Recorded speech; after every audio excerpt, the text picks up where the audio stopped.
guys! Welcome to another episode of Office Hours with the Professor. As always, I'm your host, William the Professor Collis, and I'm excited to go through one of my favorite esports stories from the past week with you. This esports story, I think, is a little bit different from some of the other ones we've covered. This is Santander signing a 5-year deal with Riot Games for basically a sponsorship of all of League of Legends in Brazil. This sponsorship covers pretty much anything League related that is handled by Riot officially, including, it looks like, academy level play. So it really is sort of Santander becoming the partner for Riot, or the banking partner for Riot, across the entire League of Legends ecosystem in Brazil for the next 5 years. Why is this an interesting story to discuss? Like, what is there, here?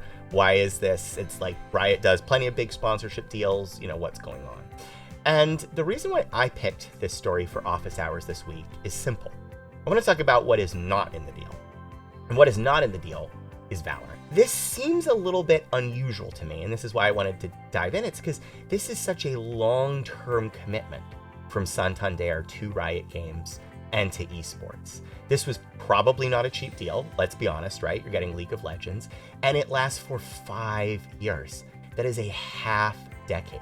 That is an eternity in esports.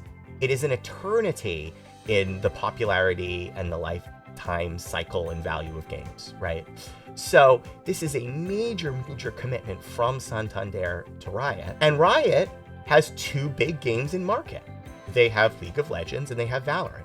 So the question I have is, why did Santander go halfway? Why make this big commitment to the publisher, but not secure the entirety of the publisher's IP war chest? Part of the story is likely regional popularity, right? This is a Brazilian deal. Potentially, maybe League does better than Valorant in Brazil, and so maybe it was less interesting to Santander. That could be part of the conversation here. Another part of the conversation might be on Riot's side. Maybe Valorant is a less mature game, or is a maturing game, I should say, the value of which is going to go up over time. And so maybe Riot was somewhat hesitant to sign a deal with Santander, or anyone for that matter, for a game when they think the full value that they can realize on it is yet to come. And part of this is probably likely a reservation on Santander's part, right? Like, it's probably a pretty big deal to sign League. Why then go and double down and sign something else? Why spend all at once? But the interesting thing, and why I wanted to talk about this, I think another piece of this is Riot being clever. What I think is going on here is Riot recognizes 2 things. One, they recognize basics licensing, that part of the value here is independent of League. It's exposure to esports with a marquee partner. And Santander gets that regardless of if they buy Valorant and League or just League. And so Riot can make more money for Valorant by signing that, partnership over to another partner, because they then get the value of esports exposure and Riot Games exposure, which Santander already had, and so would be less willing to pay for. But also, I think part of it is Riot understands the negotiating power they're going to have with Santander. Because imagine now Riot wants to bring in another banking partner in Brazil for Valorant. Well, you're Santander, who's really paid for this sort of important, crucial relationship with Riot Games.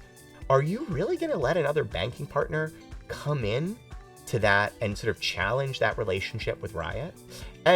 Or are you going to defend it? Are you going to try to leverage the publisher relationship that you have and double down?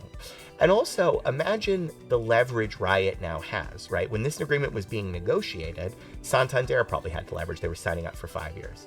Let's say 2 years from now, there's a deal happening for Valorant rights. Santander is still stuck in 3 years of the League of Legends contract. Riot can sort of say, well, we don't really care if you do Valorant or not. You're still our partner for the next 3 years, and a lot can happen. We'll work it out. So I think Riot understands that they've gained a lot more leverage here, both in potentially other partnership relationships they might want to pursue, but also with Santander. And so, Riot has the safety of a 5-year contract for League to negotiate Valorant with banking partners from. So my overall grade for this story is a split grade. It's an A for Riot, because I think they're really smart. And it's a C for Santander, partly because it's alliterative, but partly because I think companies need to be careful. When they are doing long-term deals in esports with publishers, they need to watch out, and they need to make sure they really are buying the publisher relationship as well as the game. And I think that was the miss Santander made here. So that's this week's Office Hours. I hope you enjoyed it. And as always, I look forward to next week.